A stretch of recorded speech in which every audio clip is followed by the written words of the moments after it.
if the competition runs off schedule and athletes either are stuck in corrals after warm-up before they hit a heavy lift on the floor or don't have enough time to warm up, that impacts their ability to show us their best performance. I mean, I think Don said in the press conference on the first day that there's 1,000 people just working on the support staff, but there's so many different jobs and there's so many different pieces, and all the events are so precisely timed. Talk about what goes into putting that together, because from the outside, it does look very seamless and very flawless. The events go on, a crew comes out, they change it over, new athletes come in, they compete in the event. We go back there, sprinkle a little pixie dust on everybody, and off we go. Yeah, we run this event to the minute. We run it to the minute in every aspect of competition, and that's how we can get this to be completely coordinated with broadcast and everything else we want to do to make the athlete experience the best it can be. Yeah. And so everything we do is really with the athlete's performance in mind. So we have over 600 volunteers here from all over the world. They're not just from local Madison, from all over the world. Volunteers. Like, that's important. It's incredible. It's incredible. And how about this? We had 2,000 applications.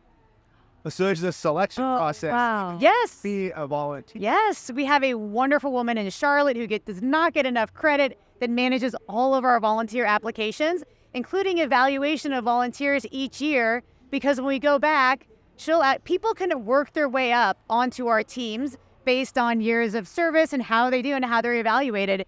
And we have volunteers that tell us this is their family reunion. They're using their 2 weeks of vacation each year to come see their friends and family because they've been on the medical team every year for a decade. Things like that. It is just incredible. We're so fortunate. So I'm calculating like how you're able to say so on schedule. Is that so for every event? Are you looking at like the average, or I guess the slowest seed time of athletes, but they're not standard benchmark workouts? So you're calculating you're having to estimate what their times are going to be based on other workouts they've done. Well, we do a lot of testing. Yeah. And so those workouts are run through sometimes in multiple variations as the games are being programmed. And athletes that are, basically games level athletes, but maybe they sat out a year, maybe they didn't quite qualify that year, they really help support us by meeting us at a location where we run through these workouts many, many times in different iterations to make sure not only we have the weights and loading right, but we have the distances right, and we can set those time caps. And so those time caps on the floor are what allow us to have the gear changes between men's and women's heats, or to reset the floor. For anybody that was out here and saw the alpaca event on North Park here at the games today, that reset, if you looked at all the volunteers, we had, dozens of kettlebells on the field. They were moving sleds. And so getting equipment reset is really what we work into the timing, and then making sure the athletes can get on and off the field appropriately.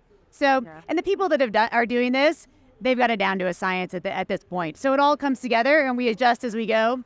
And we do make mistakes, but hopefully we own those and move on when we do. Well, one of the crazy things too, though, is all the planning and all the preparation and the coordination goes into something like the alpaca there, and then you never do it again. Yes.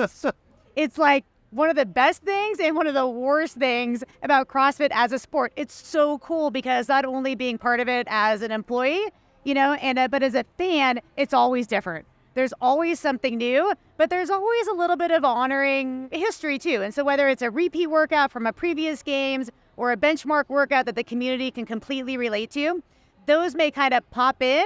But when you're talking about all of our masters athletes, all of our teenagers, all of our adaptive, and then our individuals and teams, I mean, every workout's different. Every floor plan is different. Every sign that our signage crew is making on every little chess piece that athletes are running around, I mean, every detail is thoroughly thought through. Well, we had a chance to go back into where the operations are happening the other day when we were loading in. And yet there is a whole crew back there who's making signs. Oh, shout out to our signage crew. And that team, they travel to the semifinal events and do the same thing. Everything that you see on broadcast or here on site at games, when you see behind the bleachers, a logo, all of that is custom made each time we come to the games. And all of that is to elevate our partners and honor what they do for us. It's to make sure that every athlete's name is spelled right, like everything.